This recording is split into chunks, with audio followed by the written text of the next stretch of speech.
музикалното място. Време по-скоро. Пак не е тук леко.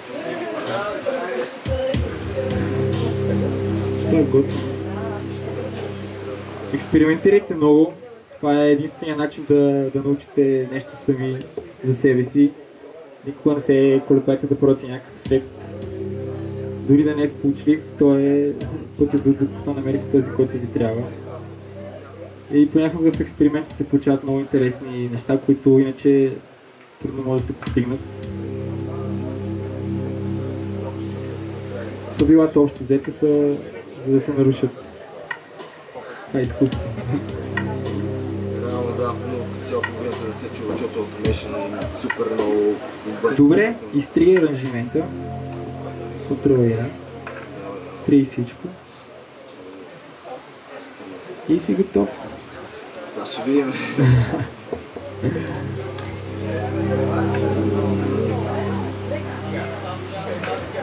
Сега ще трябва да го миксираме на много.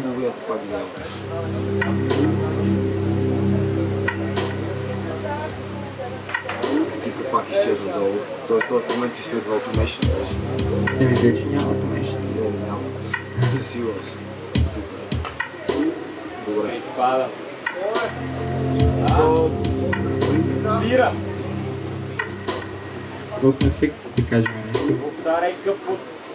Добре, дай ефект. Кои, примерно? Ще започнем с новото. EQ и динамика. Всъщност там е... Ще по-добре.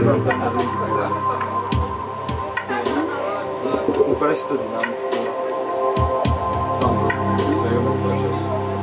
Тя тук на фона е Това е голяма тема. Да, добре. Има много неща, които трябва да ги спестим, за съжаление. Това е една необятна вселена от неща, които за предни час трудно могат да се покажат. И всички се учим. Да кажи две думи за компресията, сега ще вкарам някакъв. Сега. Ще пуснем един компресор. Компресор е един от най-важните ефекти, които се дискутира много. Как се работи с него и какъв е правилният начин. Компресорът всъщност, той, както си казва, името компресира, той мачка. Това, което прави той е да намаля сигнала в даден момент. Може да си представите един човек, който седи с ръка на един плъзгач и в момента, в който чуе нещо, което е прекалено силно за неговия трешхолд или прак, той това го усеща, че е прекалено силно и интуитивно смъква надолу плъзгач и по този начин запазва да самия сигнал става по-тих.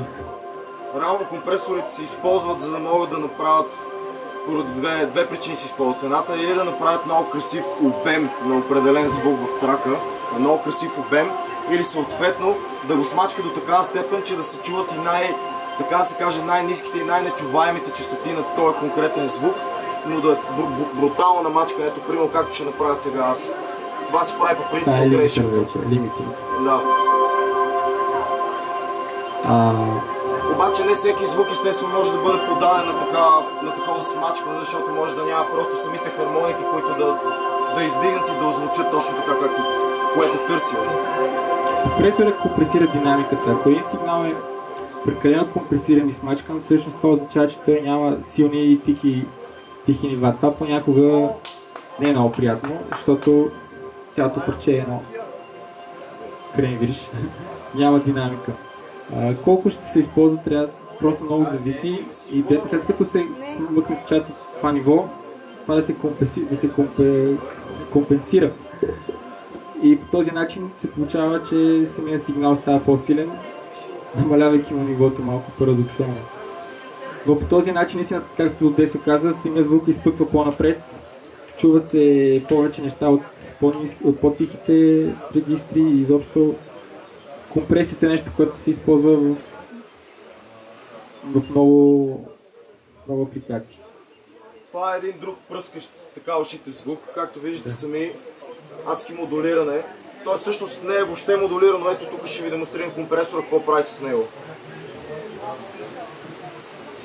За съжаление на на тая кола трудно би се чула идеята, която искам да ви покажа, защото е в премастеринг трудно фаза. е. Абсолютно, да.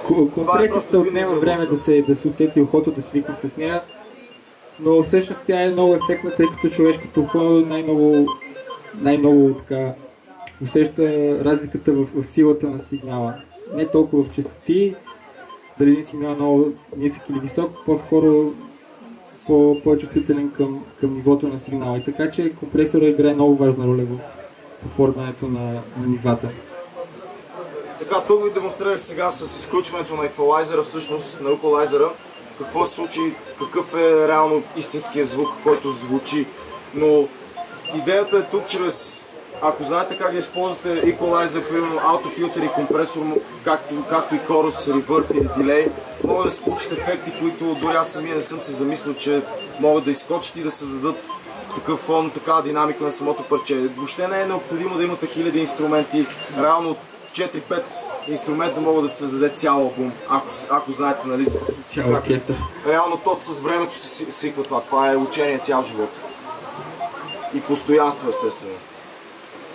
И както чувате в момента, е просто част от фона. Това е идеята, да е просто фонова част от целия трак. Да, градим атмосфери всъщност. Примерно.